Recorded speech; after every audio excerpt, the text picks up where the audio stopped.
Introduction. Indonesia has a unique education system. In addition to secular education system, where most of the students enjoy their education, there also exists Islamic education system for some of Muslim children. Both mainstreams of education system are under the supervision of two different ministries. On the one hand, the secular school from elementary to university level are supervised by the Ministry of National Education or MONE.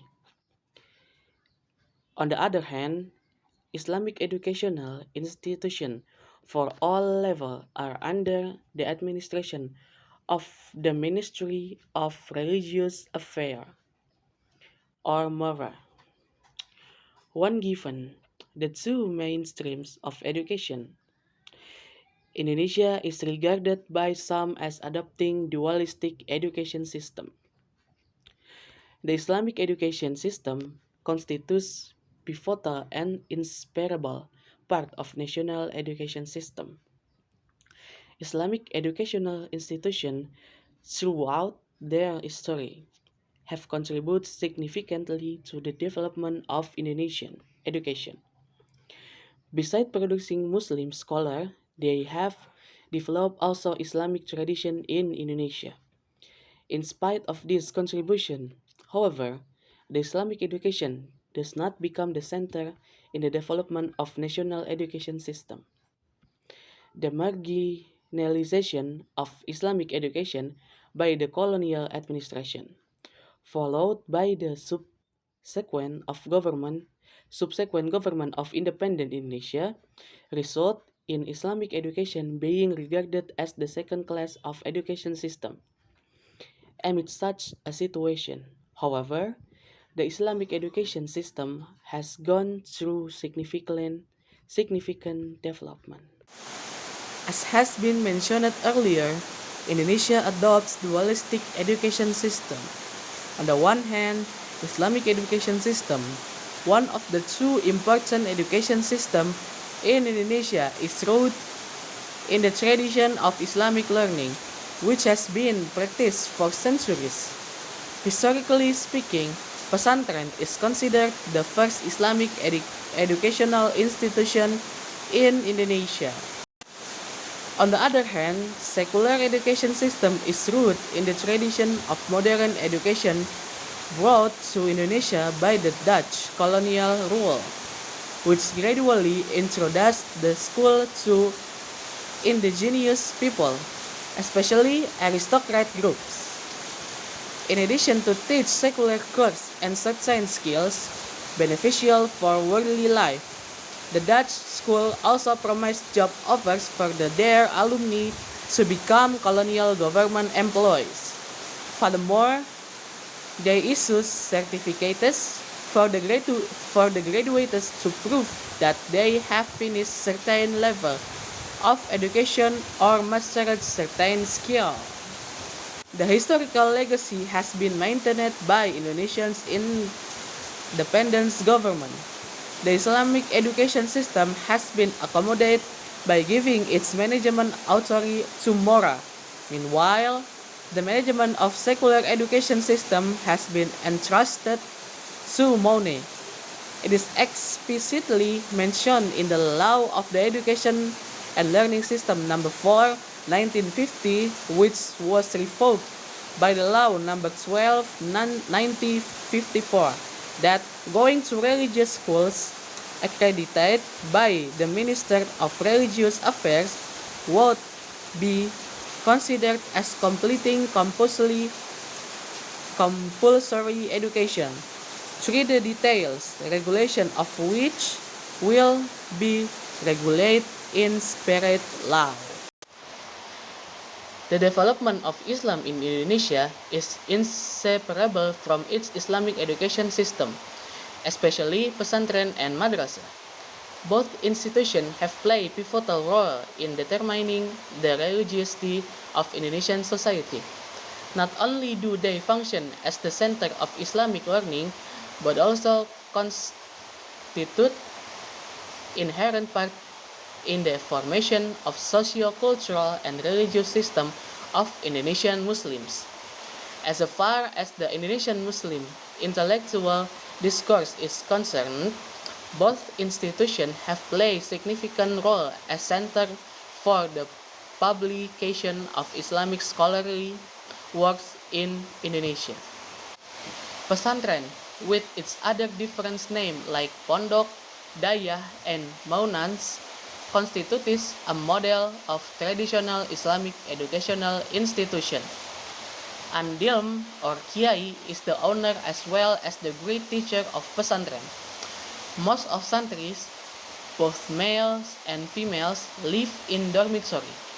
Moreover, traditional Islamic knowledge such as tafsir, hadith, fiqh, and tasawuf are the main course in pesantren. In addition, the learning process is conducted through traditional method without adopting grading and certification system. Unlike pesantren, madrasah in Indonesian context is a modern educational institution. The emergence of madrasah by the end of 19th century was a critique towards pesantren education system. As a critique, madrasah tried to offer a wider range of curriculum design, including Islamic and secular courses, besides adopting grading and certification system. Sekolah Islam is under the supervision of MUN. The term sekolah itself is employed to avoid the institution being under the supervision of Mora. Unlike other schools in general, Sekolah Islam offers religious education in a significant portion. In addition to secular subjects, Sekolah Islam gave its momentum to develop when Indonesian community experienced what they called centralization and Islamization, especially in the late 1990s. The difference between sekolah Islam and madrasah or pesantren on its emphasis to the practical aspect of religious education.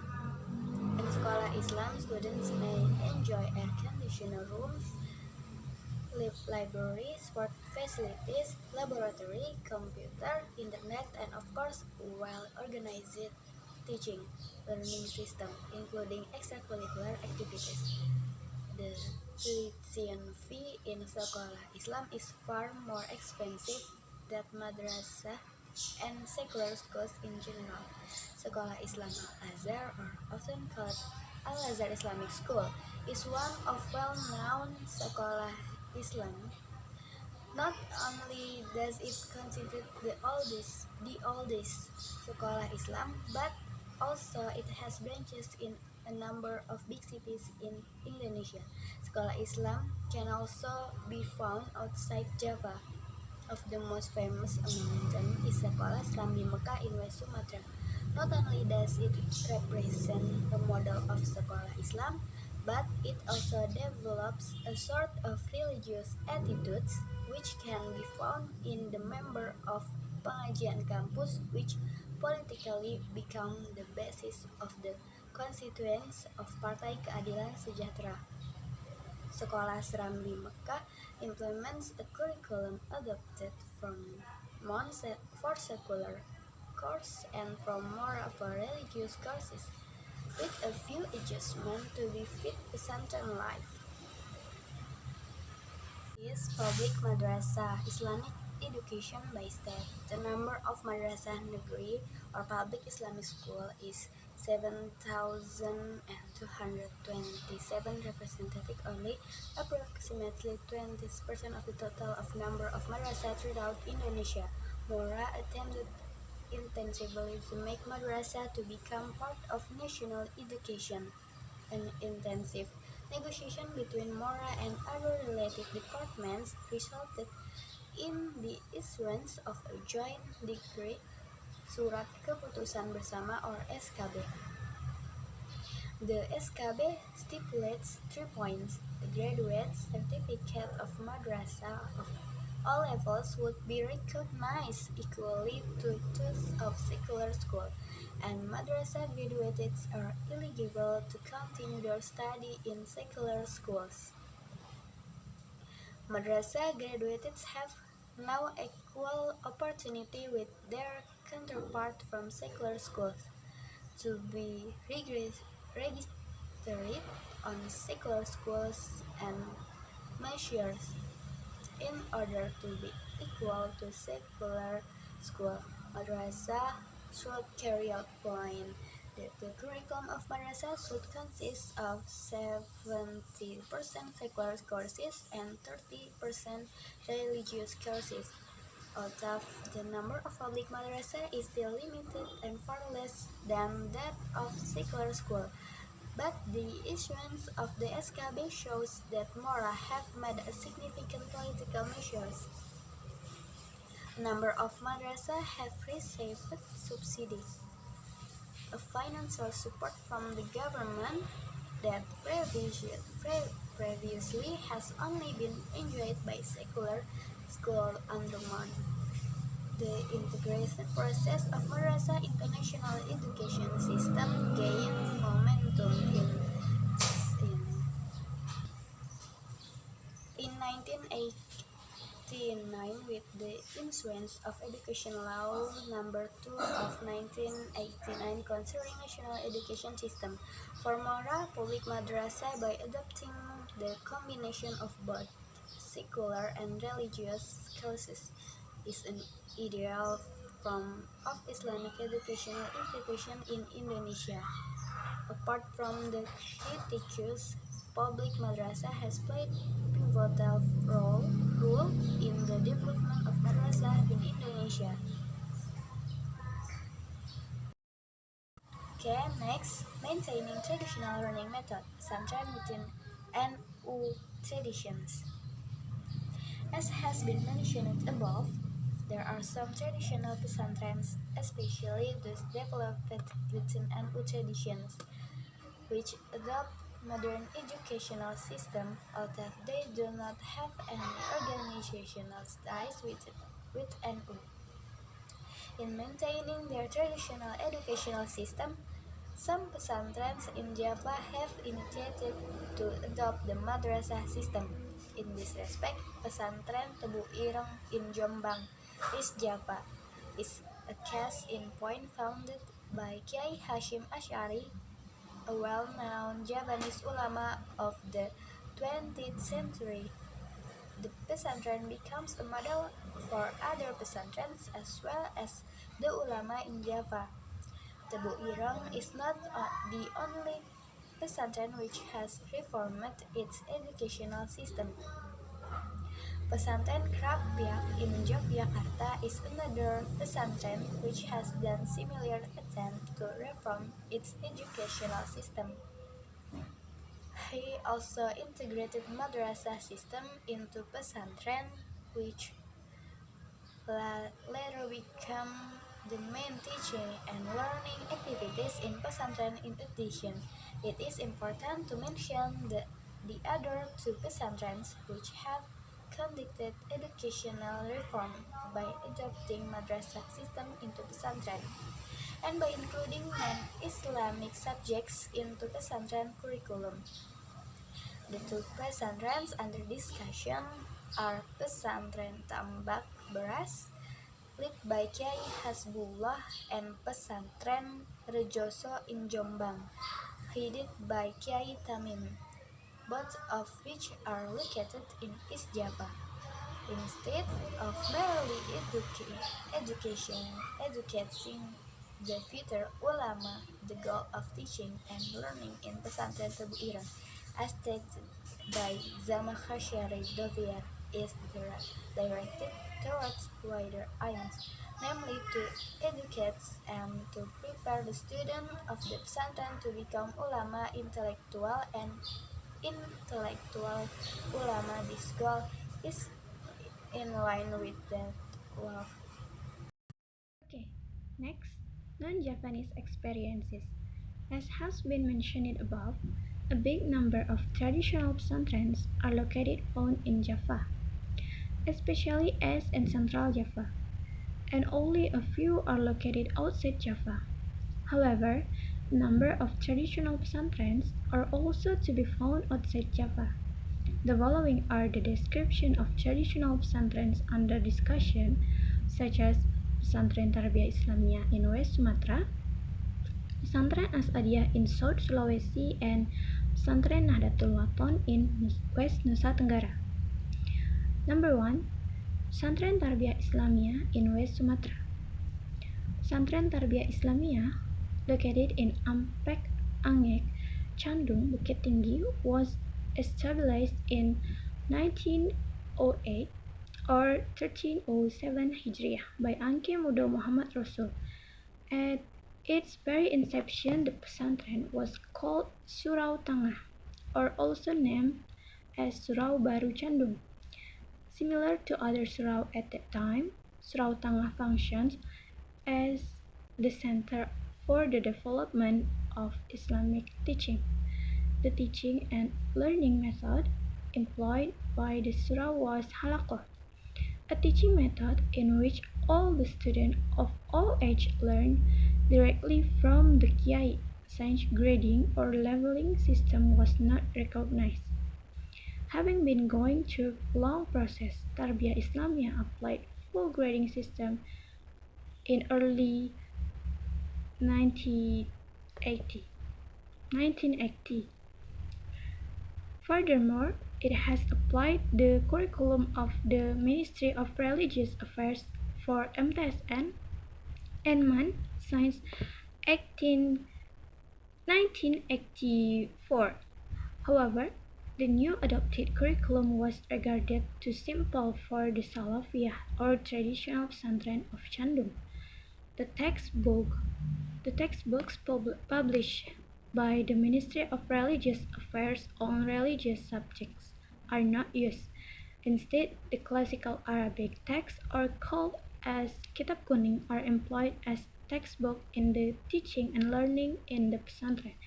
This may be seen as a strategy of pesantren communities to maintain their identities in the globalization era.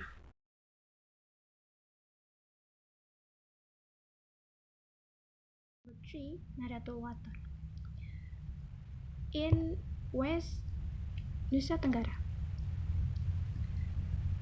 The basis for the development of Islamic education in Lombok, Islam in Lombok, West Nusa Tenggara, or NTB, is a unique phenomenon among various phenomena of Islam in Indonesia. Development of Islam in this area may be referred mostly to the great contribution of an important Islamic organization in Lombok, Nahdlatul Wathon. This organization has succeeded in creating the basis for the interpretation of Islam into its social and cultural context of Lombok society. To a large extent, Nahdlatul Wathon is also viewed to have equal position with such other organizations as NU in Java, Asadiah in Sulawesi, and Parti in West Sumatra. Nahdlatul Wathon is the base camp for the formation of Islamic socio-intellectual research as well as for the formulation of religious characteristics of Muslims in that area. In this respect, educational institution becomes a vehicle for the Nahdlatul Wathon to achieve its goals. Independent pesantrens. Recently, there has been a new trend regarding the development of Islamic educational institution of pesantren in Indonesia, and to some extent madrasah. The emergence of independent pesantrens and madrasah, meaning those which don't have any affiliation with any established mass organization. Another distinctive characteristic of the institution under discussion is that they tend to develop Salafi religious ideology. Historically speaking, the phenomenon of independent pesantren is not novel. Pondok Pesantren Darussalam Gontor Ponorogo, East Java, as has been discussed earlier, is considered as the root of the emergence of independent pesantren. However, unlike other independent pesantrens established subsequently, such as Hidayatullah and others, Pondok Gontor doesn't adopt Salafiyah approach in their religion understanding.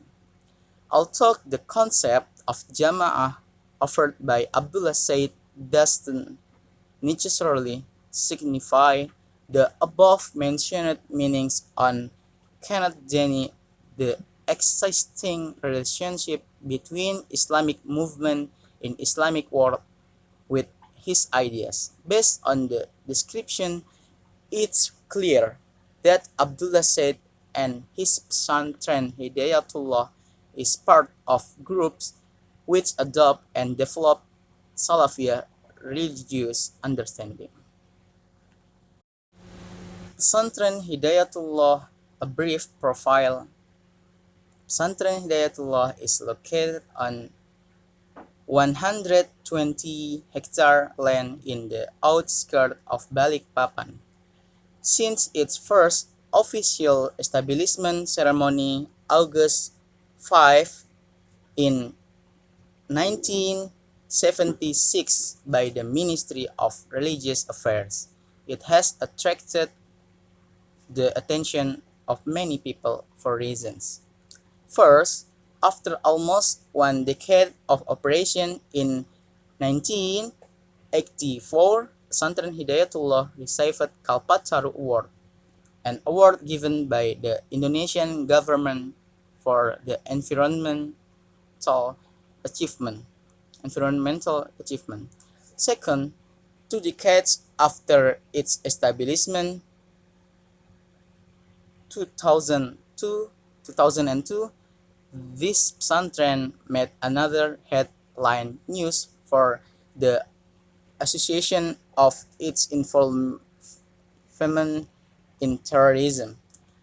The source of the news is a report by Jean Parles in the New York Times, December 2002, which states that Hidayatullah is one of terrorism network in Southeast Asia. Pesantren Hidayatullah is located in Charitip Village, East Balikpapan. The distance from Pesantren to Balikpapan is about 32 km eastward. This pesantren was established by Ustadz Abdullah Said, a respected figure from Makassar. The establishment of Pesantren Hidayatullah was initiated by training activities for dakwah missionary cadres, an activity that had been practiced by Abdullah Said himself when he was still in his hometown Makassar.